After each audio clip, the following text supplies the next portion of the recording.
Good day, everyone. I am Dr. Adeyinka Gbadebo, GAM Expressions. Um, I am your biology lecturer. Please feel free to subscribe to this channel, like this channel, share this channel, and click the notification button. Click the notification button so that you can get updates on my lectures in biology, in zoology, in genetics, in ecology from time to time. In my previous lecture, I elucidate the different hypotheses as regarding DNA replication, and of the three hypotheses that I explained, the semi-conservative DNA replication is the most widely accepted. So, following that lecture, in my subsequent lecture, I'll be giving lectures on the mechanisms of DNA replication. In my subsequent lecture, mechanisms of DNA replication. However, in this lecture, I'll be taking you through a very important component that is needed in DNA replication, and that component is the DNA polymerase enzymes. The DNA polymerase enzyme is a very important component that needs to be understood. The function needs to be understood as regarding DNA replication. So in this lecture, I'll be doing lectures on this enzyme, which is DNA polymerase enzyme. For DNA replication to take place, there are so many proteins and enzymes that are involved. One of the most important enzymes that is needed to catalyze DNA synthesis, or to catalyze the replication reaction, is the DNA polymerase. The DNA polymerase is one important enzyme that is needed to catalyze the reaction. This DNA polymerase, like I said, is one important enzyme that is needed to catalyze the process. And this DNA polymerase, they are in prokaryotes, and most importantly in Escherichia coli, in E. coli, that is a bacteria. There are three different types of DNA polymerase that has been identified, that has been isolated from prokaryotes, that is in E. coli. Three different polymerase has been identified. I'll be elucidating on these different DNA polymerase, and these are DNA polymerase 1, we call it pol 1, pol 2, pol 1, pol 2, and pol 3.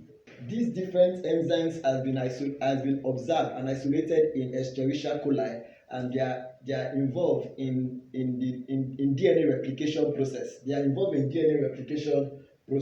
Now, I want to give the similarities. What is the similarity in terms of function? Or involvement of these three DNA polymerase in prokaryote, in E. coli, in prokaryote, in bacteria. And so pol 1, the three of them, they are very important, but pol 3 is the most important DNA polymerase in the process, in the mechanism of DNA replication in prokaryotes. Pol 3 is the most important. Now, the three of them, they are very important, like I said, and DNA polymerase 1 was discovered in 1956. By Otto Kumbach. Was discovered by a biochemist named Otto Kumbach.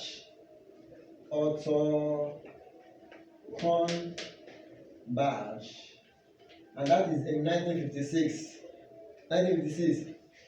However, both DNA polymerase 2 and DNA polymerase 3 They were discovered by Thomas Combadge, Thomas Thomas Combadge, Thomas Combadge and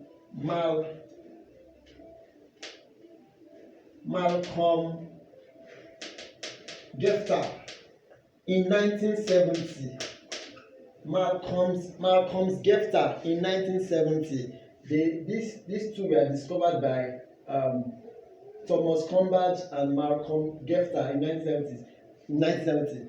Fortunately, Thomas Combadge is actually the son of Otto Combadge. He's the son of Otto Combadge. Just to give a form of similarity in terms of their function, the three of them, they are actually involved in the polymerization process.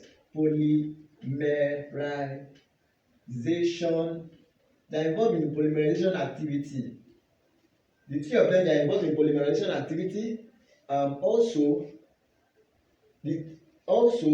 DNA polymerase, they are also involved in exonuclease activity. They are involved in exonuclease activity. Exonuclease activities, that is proofreading activities. In other words, to correct any error that might have occurred in the course of DNA replication, in the course of adding nucleotides.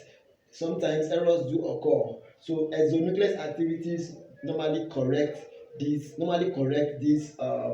proofread and correct these errors that has occurred. And then this other function, which is RNA dependent DNA polymerization. Now, of these three functions that I listed here, polymerization activities is common to the three of them. Polymerization activity is common to pol 1, pol 2, and pol 3. And polymerization of DNA in the three enzymes takes place in the 5' to 3' direction. In pol 2, it takes place in the 5' to 3' direction. In pol 3, it takes place in the 5' to 3' direction. Also, exonuclease activity, like I explained, exonuclease activity is a form of proofreading activities in the course of DNA replication that tends to correct any error or repair any error that might have occurred in the course of addition of nucleotide, or during chain elongation. Sometimes errors do occur. Maybe a wrong nucleotide was added. So DNA polymerase also perform the activity of proofreading and correction of any error, and that is what we call exonuclease activities. So in exonuclease activity, in comparing the three of them, exonuclease activities take place in 3' to 5' direction. 3' to 5' direction. 3' to 5' direction. For the three of them, it takes place in 3' to 5' direction. However, for DNA polymerase I, depending on the situation, exonuclease activities can also take place from 5' to 3' direction. Can also take place from 5' to 3' direction. Like I will explain, exonuclease activities is a proofreading activity that tends to correct any error that might have occurred or repair any error that might have occurred in the course of DNA replication. Normally DNA replication takes place in 5' to 3' direction. So to correct any error, it normally takes place from 3' to 5' direction. Now, for this last function, RNA dependent DNA polymerase, this only takes place with polymerase I. You can only find RNA dependent DNA polymerase with polymerase I, and that takes place in the 5' to 3' direction. RNA dependent DNA polymerase activity. You only find that activity with DNA polymerase I, and it normally occur in 5' to 3' direction. So, to quickly elucidate the differences in terms of function of pol 1, pol 2, and pol 3, DNA polymerase I, DNA polymerase II, and DNA polymerase III. DNA polymerase I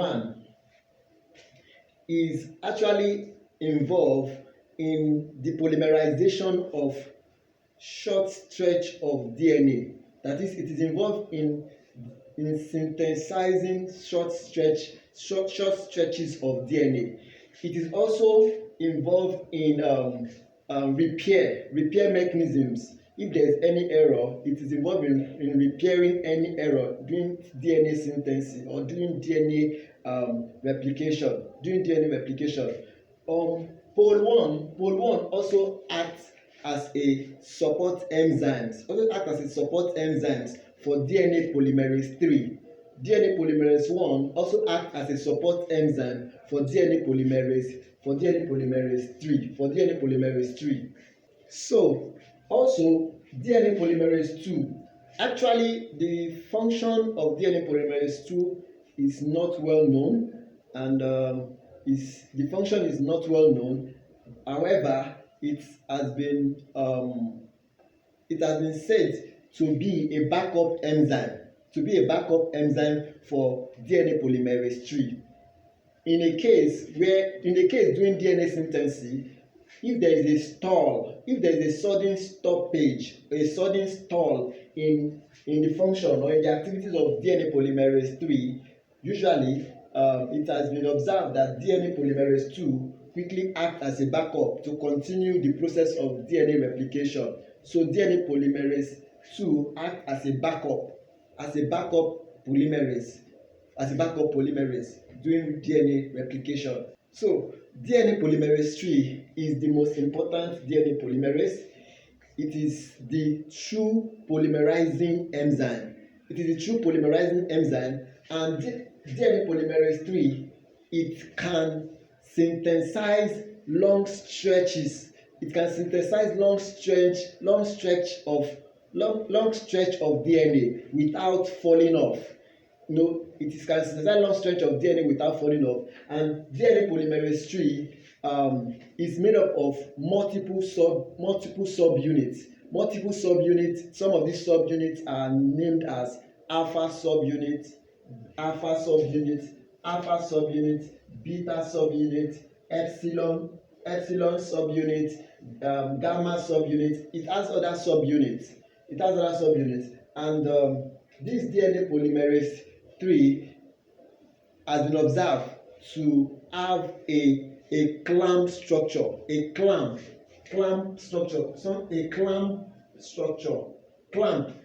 and like an old fast structure. DNA polymerase III have a clamp structure, and that is why it can synthesize long stretch of DNA without falling off of the DNA that it is synthesizing. So with this, I've been able to give you the different and specific functions of the DNA, different and specific functions of the three different DNA polymerase that has been observed in Escherichia coli, in E. coli. There are other DNA polymerase that has been observed, but their functions are not well known. Other DNA polymerase like DNA polymerase IV, DNA polymerase V, their functions, they are not well known. So, having given us the differences in function of the three main types of DNA polymerase 1, 2, and 3, I would like to further elucidate on DNA polymerase III. DNA polymerase III, like I said, is the act, or it is the true replicating enzyme. It is the act of replication in E. coli. It is the act of replication in E. coli, that is, it is the main enzyme that is involved in E. coli DNA replication. This DNA polymerase III is 10 times larger and more complex in structure than other polymerases, and it contains 10 different kinds of polypeptide chain, and also this DNA polymerase III is a dimer. It contains of two different similar multi-subunit complexes. Each of these subunit complexes, they are actually involved in synthesizing the two strands of the double helix. They are involved in synthesizing the two strands of the double helix, and then this DNA polymerase is actually supported, for it to function, is supported by many different proteins. It's supported by many different proteins within the many different proteins. Now, each subunit in DNA polymerase III is made up of a large one. Each subunit in DNA polymerase III is made up of a large catalytic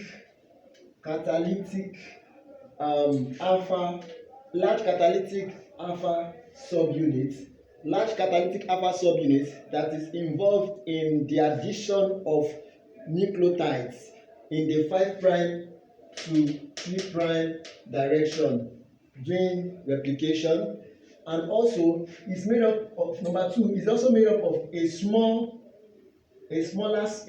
subunit, which is the epsilon subunit, and this smaller subunit is involved. This epsilon subunit is involved in proofreading activity to correct any error or mistakes that must have taken place in the course of replication, and that proofreading activity takes place in the 3' to 5' direction. So the third subunit is a ring-shaped beta 2 dimer subunit. A ring-shaped beta 2 dimer subunit. This ring-shaped beta 2 dimer subunit is actually involved. It acts as a clamp, a clamp that clamp or hold the double helix to. It clamps the polymerase to the double helix. During the course of replication. And then I also like to note that DNA polymerase III polymerizes or synthesizes the DNA at a very fast rate. The rate of synthesis at 1,000 nucleotides per second. 1,000 nucleotides per second is like 100 cycles of the double helix in a single second. 100 cycles of the double helix in a single second. 1,000 nucleotides per second is the same thing as 100 full turns of the double helix per second.